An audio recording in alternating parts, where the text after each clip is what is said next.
ভিন্ন চাকরিবিধি বাস্তবায়ন, আরইবি চেয়ারম্যানের অপসারণ সহ ৭ দফা দাবিতে কেন্দ্রীয় শহীদ মিনারে ৮ দিন ধরে আন্দোলন করছেন পল্লী বিদ্যুৎ সমিতির কর্মকর্তা কর্মচারীরা।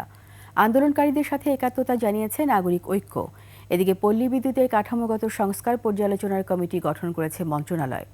শফিকুল ইসলামের রিপোর্ট। জীবন অবাক না করলে কে করবে? 28% মিল্ক ফ্যাটের অবাক করার সাথে ফ্রেশ মিল্ক পাউডার। জীবন অবাক করুক প্রতিদিন। পাবনা জেলার বাসিন্দা মোবারক হোসেন ১৯৯৬ সাল থেকে পল্লী বিদ্যুৎ সমিতিতে মিটার রিডার কাম মেসেঞ্জার পদে চুক্তিভিত্তিক কাজ করছেন। তবে চাকরি স্থায়ী না হওয়ায় ভবিষ্যৎ নিয়েও দুশ্চিন্তায় তিনি। চুক্তিভিত্তিক হওয়ার কারণে আমি অফিস থেকে কোনো সুবিধা পাই না। কাজ করি নিয়মিতরা যা করে, বরঞ্চ তার চেয়ে আমাদের দিয়ে প্রত্যেকটা কাজ বেশি করে করানো হয়। শুধু মোবারক হোসেন নয়, এমন অনেকে উপস্থিত হয়েছেন কেন্দ্রীয় শহীদ মিনারে। চাকরি স্থায়ীকরণ, হয়রানি বন্ধ ও মামলা প্রত্যাহার সহ ৭ দফা দাবিতে গত ৮ দিন ধরে আন্দোলন করছেন তারা। বিদ্যুৎ বিভাগের গাফিলতি রয়েছে, তারা বিষয়টি আমলে নিচ্ছেন না।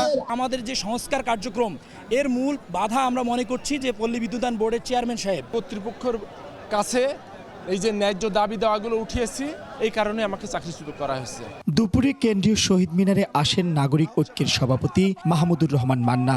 দাবি মেনে নিতে সরকারের প্রতি আহ্বান জানান তিনি। আন্দোলনগুলো হচ্ছে মানুষের প্রাণের দাবি, আর পেশার ভিত্তিতে যারা আন্দোলন করে যেমন আপনারা করছেন, এটা সত্যি সত্যি আপনাদের অস্তিত্বের, আপনাদের বাঁচা মরার দাবি। তাই এই দাবির সাথে সাধারণ মানুষ আমরা সবাই একাত্ম থাকি। এদিকে মঙ্গলবার বিদ্যুৎ, জ্বালানি ও খনিজ সম্পদ মন্ত্রণালয় পল্লী বিদ্যুৎ সমিতি ও বিদ্যুতায়ন বোর্ডের কাঠামোগত সংস্কার পর্যালোচনার জন্য কমিটি করেছে।